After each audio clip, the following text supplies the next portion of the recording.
आनंद भारती तरकसी मुंबई महाराष्ट्र से। और मुझे भी दुख हुआ सुन करके। एक वीडियो वायरल हुआ, उसमें आपकी तस्वीर आई और मैंने देखा उसमें आपने अपने पति को कंधा आपने दिया था और किसी माध्यम से वो अपने है ना बदलापुर वाले कौन है, संजय के माध्यम से मुझे मिला, तो आपका नंबर भी मुझे मिला। और जब मैंने आपको लगाया तो आपने तुरंत हमको बताया कि जीजा जी मैं आपको पहचान रही हूँ। और मुझे इतना वो लगा कि अरे बाप रे, हमें जरूर जाना चाहिए। तो इसी वजह से मैं यहाँ पर आया और हम आपको एक सम्मान करना चाहता हूँ सम्राट अशोक का लाट दे करके, क्योंकि आपने एक ऐतिहासिक काम किया है। आज तक इस तरह से कोई काम करने को हमेशा लोग डरते हैं, या तो समाज के जो ठेकेदार हैं वो डरवाने का काम करते हैं, लेकिन आपके श्रीमान जी आपके बीच नहीं रही तो कम से कम आपने अंतिम यात्रा में आपने उनको कंधा दिया। तो ये तो हमारे हिसाब से बहुत बड़ा नेक काम आपने किया है। लोगों को क्या संदेश देना चाहिए आप? मैं यही कहना चाहूँगी, परिस्थितियाँ कैसी भी हो, हमारा जो कर्तव्य है उसे अच्छे ढंग से निभाना चाहिए। जी, उन्होंने मुझे अपने यहाँ लाया, अपने ससुराल, मतलब हमको डोली उन्होंने दिया, लेकिन क्या मेरा इतना कर्तव्य नहीं कि मैं उनको कंधा दे सकूँ? अगर वो मेरी डोली ला सकते हैं तो मैं अगर जिंदा हूँ तो कंधा देना मेरा उत्तरदायित्व था। जी, इसीलिए तो उनके चले जाने के बाद जो दुनिया का कर्मकांड होता है, जिसको मृत्यु भोज बोलते हैं, तमाम ये पानी पिलाओ वो पानी पिलाओ, तो उसके बारे में आप क्या संदेश देना चाहेंगे? मैं बस यही कहना चाहूँगी कि उनके प्रति मेरा जो कर्तव्य था, जैसे कि जब वो बीमार थे उनकी सेवा के लिए मैंने उससे बड़ी ही कर्तव्य निष्ठा से किया है, वो वही सच्ची श्रद्धांजलि भी थी। और बाकी सब तो सिर्फ कमाने खाने का एक धंधा है जी। जो हमारा कर्तव्य था उस समय, अगर हम वो कर ले गए तो बस इससे बड़ी सच्ची श्रद्धा कुछ नहीं है।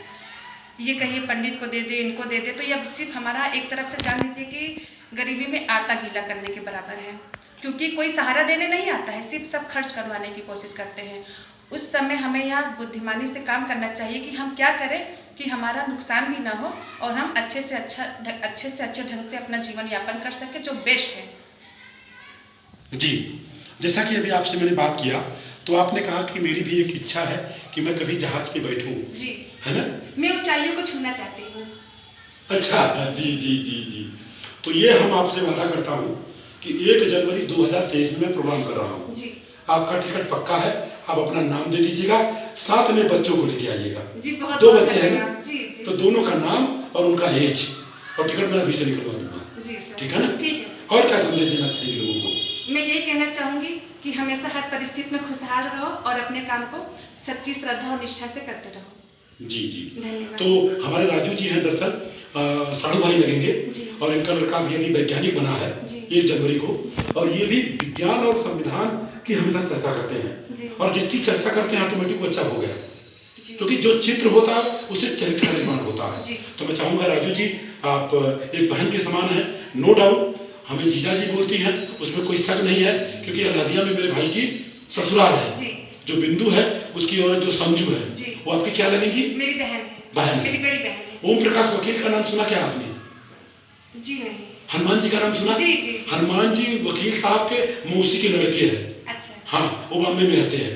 तो आप, मैं चाहूँगा एक समारोह का लड़ दीजिए, आप इसको सम्मान स्वीकार करिए। राजू जी, क्या संदेश देना चाहेंगे इस बहन के लिए? भाई, इन्होंने बहुत ही साहस का काम किया है, और ऐसे जो भी हमारी माताएं बहनें हैं, अगर ऐसी भी परिस्थिति आती है तो उसको संघर्ष में उसमें हमेशा अग्रसर होना चाहिए। क्योंकि इसके पहले जो है हमारे बड़े भाई माननीय आनंद भारती जी के जो पिताजी गुजरे थे, तो उस पीरियड में हमारी वाइफ ने घाट पर गए थे, जो बाड़ी के साथ सारे लोगों के साथ वहाँ घाट पर सब कुछ हुआ, संस्कार हुआ सारी तरह से। और मेरे तो हाँ, और भाई साहब के सिस्टर ने आग दी थी। तो इस तरह से समाज में एक जो मानवता का जो है दीपक जलाने का काम जो है अग्रसर होना चाहिए, और काफ़ी कॉन्फिडेंस के साथ होना चाहिए।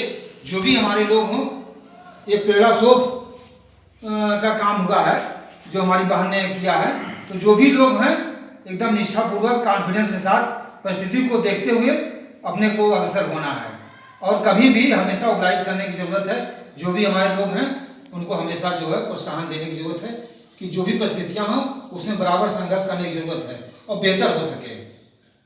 क्योंकि ये संसार का नियम है दुख है, दुख का कारण है, कारण का निवारण है।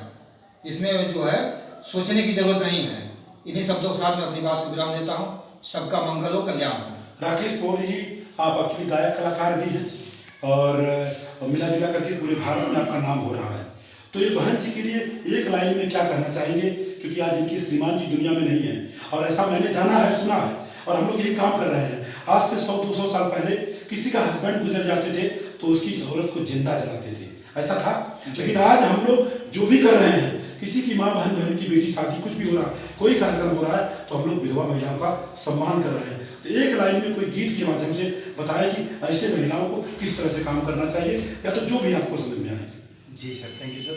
ऐसा है सर, देखिए पहले तो मैं इनके आत्मविश्वास को और इनके जज्बात को सलाम करता हूँ जी, क्योंकि जो सामाजिक कुरीतियाँ हैं, इन्होंने पति को कंधा दिया, उनके बीमारी में उनकी पूरी सेवा की, पूरा सहयोग किया एक आत्मविश्वास के साथ, और समाज को ये करके आपने एक बहुत बड़ी मिसाल दिया है जी जी। और इस क्षेत्र में हम तो आज शायद पहली बार मिलने के लिए आए, लेकिन अशोक सर से बराबर मुलाकात होती थी कभी कभी जी, और हमारा छोटा भाई सर के यहाँ कोचिंग में क्लास भी करता था जी जी। लेकिन हमको पता नहीं था सर कब गुजरे, क्या हुआ, लेकिन बाद में जब सुना और ये सारा वीडियो देखा तो आंखें भर आई सर। इनके जज्बात को सलाम है सर। और एक जो संदेश इन्होंने दिया, एक लाइन में गीत जी जी जी जी जी जी जी जी, कि जो सर का प्रयास रहा, अशोक सर का जी, और जी। इनका, कि ज्योति से ज्योति जलाते चलो, ज्योति से ज्योति जलाते चलो, प्रेम की गंगा बहाते चलो, प्रेम की गंगा बहाते चलो, राह में आए जो दीन दुखी, सबको गले से लगाते चलो, प्रेम की गंगा बहाते चलो। Thank you thank you, thank you, thank you.